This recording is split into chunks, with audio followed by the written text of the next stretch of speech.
Taste the Daily. பஞ்சாயத்துனாவே நம்ம தானே. அனைவருக்கும் இனிய மாலை வணக்கம்.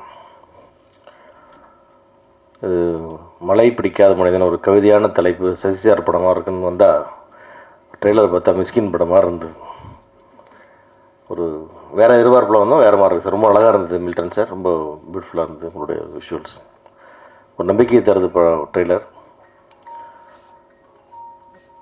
இது இந்த படத்துக்கு விழாவுக்கு வர்றதுன்றது நான் இந்த விருந்தாளியெல்லாம் வரல, இது எல்லாமே என்னோடய ஓன் யூனிட்டு மாறுது. ஏன்னா அதில் இன்றைக்கி கமல்புரா சார் வர முடியல, பிரதீப் வந்திருக்காரு.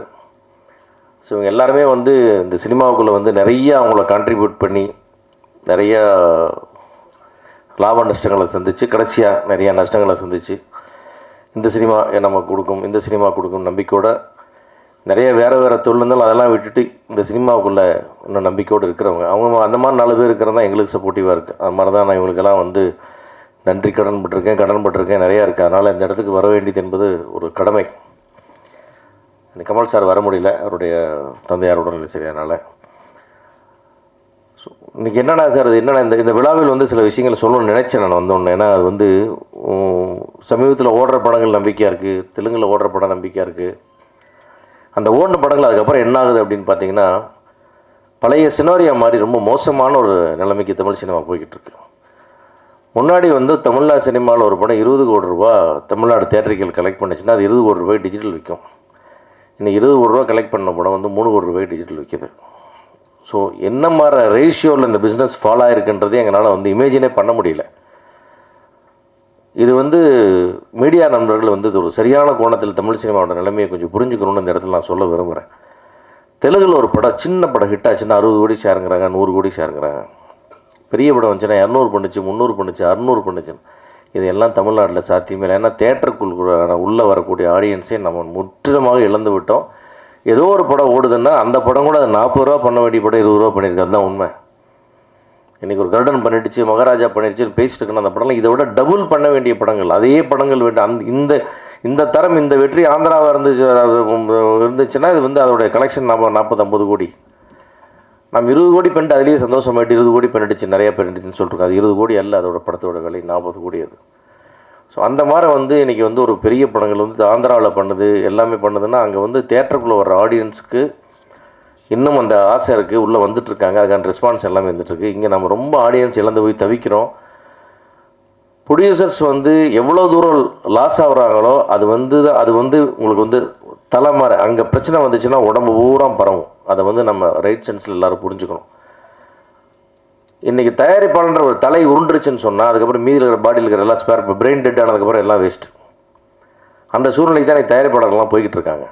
அதனால் என்னுடைய வேண்டுகோள்லாம் என்னென்னா, மீடியா நண்பர்கள் முழுக்க இந்த விமர்சனங்களில் கொஞ்சம் தயவு செஞ்சு கொஞ்சம் நம்ம ஒரு பொறுப்புணர்வோடு நடந்துக்கணும்னு நினைக்கிறேன். நீங்கள் பக்கத்து வீட்டுக்கு தீ வைக்கத்தான் நினச்சிட்டு ஜாலியாக சிரிச்சிட்டு வைக்கிறாங்க, அந்த தீ உங்கள் வீட்டுக்கு பரவறதுக்கு ரொம்ப நாள் ஆகாது. அந்த தயாரிப்பாளன்ற ஒரு தலை சாஞ்சிருச்சுன்னா அதுக்கப்புறம் இந்த இண்டஸ்ட்ரியில் வேறு யாரையும் காப்பாற்ற போகிறதில்ல. ப்ரொஃபஷனல் ப்ரொடியூசர்ஸ் போனதுக்கப்புறம் நீ கார்பரேட் நம்பி சினிமா எடுத்து நடுவில் கார்பரேட்டில் எடுத்தாங்க, என்னாச்சுன்னு நீங்கள் பார்த்தீங்க. அதனால் தயாரிப்பாளர்களுடைய நிலைமைகள் ரொம்ப மோசமாக போயிட்டுருக்கு. ஒரு படத்தில் அல்டிமேட்டாக யார் லூஸ் ஆகிறான்னா ப்ரொடியூசர் தான் லூஸ் ஆகிட்டுருக்காங்க. படம் ஆரம்பித்து முடிச்சதுக்கப்புறம் அத்தனை பேர்த்துக்கும் ஏதோ அவங்களுக்கு பேசின சம்பளம் கிடைச்சதோ, 90% கிடைச்சதோ, 75% கிடைச்சதோ, ஏதோ கிடைச்சது, இல்லை நஷ்டம் இல்லை. ஆனால் தயாரிப்பாளர் நிலைமை அப்படி இல்லை. இன்றைக்கி ஒரு படம் ஹிட்டு கொடுத்தா கூட அந்த படத்தை வெளியே கொண்டாந்து விற்க முடியல. 20 கோடிக்கு விற்றா நமக்கு 20 கோடி டிஜிட்டல் விற்கும், சேட்டலைட் விற்கும். நம்ம 50 கோடி பண்ணலான்னு ஆசைப்பட்டிருந்த சினிமாலாம் போய் 20 கோடி விற்றாச்சு. 2.25 கோடிக்கு அந்த படத்தை டிஜிட்டல் விற்க வேண்டிய சூழ்நிலைக்கு இன்றைக்கி தமிழ் சினிமா தள்ளப்பட்டிருக்கு. அவ்வளோ மோசமான சூழ்நிலையிலும் இன்னும் படம் எடுத்துகிட்டு இருக்கிற தயாரிப்பாளர் பார்த்து நீங்கள் உண்மையாகவே பெருமைப்படணும், அவங்களுக்கெல்லாம் உற்சாகப்படுத்தணும், அவங்களுக்கு நீங்கள் ஆதரவு கொடுக்கணும். குறிப்பாக விமர்சனங்கள்ங்கிற பேரில் தயவு செஞ்சு எந்த படத்தையும் தயவு செஞ்சு கொலை பண்ணாதீங்க. ரொம்ப 100% சரியான பாடத்தை நம்ம எடுத்துக்கவே முடியாது. எல்லா வீட்டு பிள்ளைங்களும் 100 மார்க் எடுக்கிறது இல்லை. ஏன்னா 40, 50 பாஸ் மார்க்கு, கொஞ்சம் 80, 70, 80 எல்லாமே இருக்குது. எல்லார் வீட்லேயும் எல்லா குழந்தைங்களும் அப்படி இருப்பாங்க. நம்ம எல்லாத்தையும் நம்ம என்கரேஜ் பண்ணுறோம், எல்லாத்தையும் ஆதரிக்கிறோம், எல்லாத்தையும் படிக்க வைக்கிறோம், எல்லோரும் வர்றாங்க. அந்த மாதிரி எல்லா படங்களையும் கொஞ்சம் நிறைகுறைகளை கொஞ்சம் சொல்கிற மாதிரி சொல்லி அந்த படத்துக்கு ஆடியன்ஸ் வர விடாமல் பண்ணுற விமர்சனத்தை தயவு செஞ்சு இந்த படத்துக்கு போகாதீங்க, இந்த தேட்டருக்கு போகாதீங்க, இப்படி சொல்லி எல்லாரையும் சாவடிச்சுட்டு எல்லாத்தையும் சுடுகாடு ஆகிட்டு நீங்கள் எங்கே போகிறீங்க? சுடுகாட்டில் தனியாக நின்றாலும் ஒரு நாளைக்கு நீங்கள்லாம் விமர்சனம் பண்ணுறவங்களுக்காக சொல்லிக்கிறேன் நான். அதனால் நம்ம எல்லோரும் இது ஒரு குடும்பம். இதெல்லாம் ஆளால் ஒரு செயற்பாட்டு. பிரெயின்கிறது ப்ரொடியூசர்ஸ், அதை டெட் பண்ணிட வேணான்றது எல்லாரையும் நான் மீடியாவுக்கு, குறிப்பாக விமர்சனம் பண்ணுறவங்களுக்கு கேட்டுக்கிறேன். அதே மாதிரி வந்து விளம்பரத்தை கூட இன்னும் கூட முடிஞ்ச வரைக்கும், ஏன்னா அது பட்ஜெட் இருக்குதோ இல்லையோ, முடிஞ்ச வரைக்கும் மக்கள்கிட்ட கொண்டு போய் சேர்த்து இந்த ஆடியன்ஸ் உள்ளே வர வச்சு இந்த சினிமாவை நம்ம இன்னும் அதிகமாக நம்ம வந்து ஜெயிக்க வச்சோம்னா கூடவே நாமளும் ஜெயிச்சிட்டே போவோம்.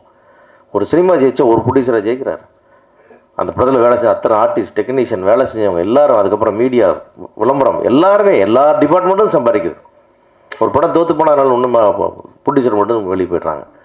ஸோ இது என்னுடைய வேண்டுகோளாக, இது ஒரு விமர்சனமாக எடுத்துக்காமல் இது ஒரு வேண்டுகோளாக எடுத்துகிட்டு மீடியா நண்பர்கள் ஒத்துழைக்கணுன்றது என்னுடைய முதல் வேண்டுகோள். இதில் இரண்டாவதாக, இந்த படத்தில் வந்து விஜய் மில்டன் சார் ஒரு அற்புதமான டெக்னீஷியன். அவர் வந்து அவரை பற்றி நம்ம ஒன்றும் அறிமுகமே சொல்ல வேண்டியதில்லை.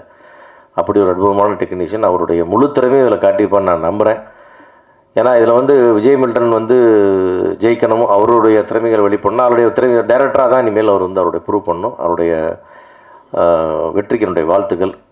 இந்த படத்தில் எல்லா டெக்னீஷியன்ஸ் நிறைய வேலை பார்த்துருக்காங்க, எல்லாருடைய வாழ்த்துக்கள். குறிப்பாக வந்து விஜயானந்தி சாருக்கு வந்து, நான் அவர் வந்து மலை பிடிக்காத மனிதன் இல்லை, அவர் வந்து ஒரு தலைக்கணம் பிடிக்காத மனிதன், முதல்ல கர்வம் பிடிக்காத மனிதன், பேராசை பிடிக்காத மனிதன், எல்லாம் நல்ல மனிதன். ஆனாலும் அவருக்கு இன்னும் அவருடைய உழைப்புக்கேற்ற, அவருடைய மனசுக்கேற்ற வெற்றிகள் இன்னும் அவர் வந்து ரீச் பண்ணாமல் இருக்கிறது ஒரு மிகப்பெரிய ஒரு வருத்தமாக இருக்குது. இந்த படத்தில் அது தீரணும் அப்படின்னு சொல்லி கடவுளை வேண்டிக்கிறேன்.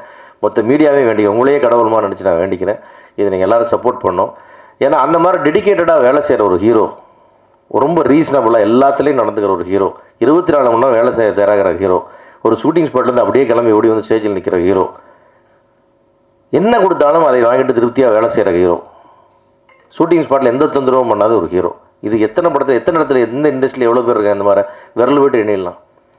அப்படி ஒருத்தருக்கு நிறைய வெற்றிகள் வரணும், அவர் நிறைய ஜெயிக்கணும், அவருடைய வலியும் வேதனையும் குறையணும் எல்லா இடத்துலையும். அது அவர் ஒன்றும் பேராசை பிடித்தமானவரோ லக்ஸுரி லைஃப் வாழ்கிறவர்களோ கிடையாது. ரொம்ப மிக மிக எளிமையான வாழ்க்கையுடைய ஒரு சாதாரண ஒரு மிடில் கிளாஸ் மேன்.